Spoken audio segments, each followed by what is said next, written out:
Hi అండి. ఎంతో టేస్టీగా ఉండే చేపల పులుసు ఎలా చేయాలో చూద్దాం.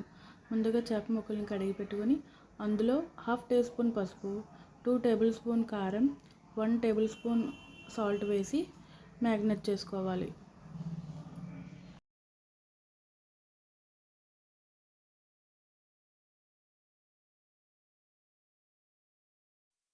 ముందుగా మిక్సీ జార్లో టమాటా ముక్కలు, ఇక్కడ నేను 3 టమాటాలను ముక్కలుగా కోసి వేసుకుంటున్నానండి. అందులోనే అల్లం ముక్కలు, వెల్లుల్లిపాయలు, 1 టీ స్పూన్ జీలకర్ర, 1 టీ స్పూన్ ధనియాలు వేసి మెత్తని పేస్ట్ చేసి చేసుకోవాలి.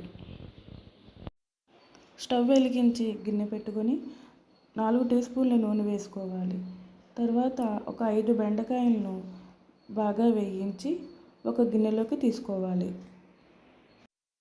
అదే గిన్నెలో ఉల్లిపాయ ముక్కలు, పచ్చిమిర్చి ముక్కలు, కరివేపాకు వేసి మూత పెట్టి మగ్గనివ్వాలి. 1/2 టీ స్పూన్ ఉప్పు వేసి ఉల్లిపాయ ముక్కల్ని మరి కాసేపు వేయించాలి.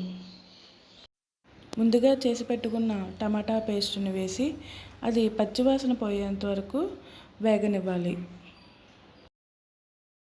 ఇలా వేగిన దాంట్లో చేప ముక్కలను కూడా వేసి ఒకసారి కలుపుకోవాలి.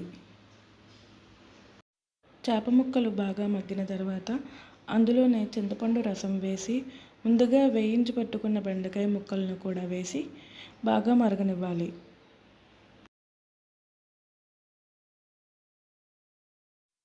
ఇలా మరుగుతున్నప్పుడు కారం సరిపోకపోతే మరికొంచెం వేసుకోవాలి. కొత్తిమీర వేసి బాగా మరగనివ్వాలి. అంతేనండి చేపల పులుసు. మీరు కూడా ట్రై చేసి ఎలా వచ్చిందో కామెంట్ బాక్స్లో కామెంట్ చేయండి.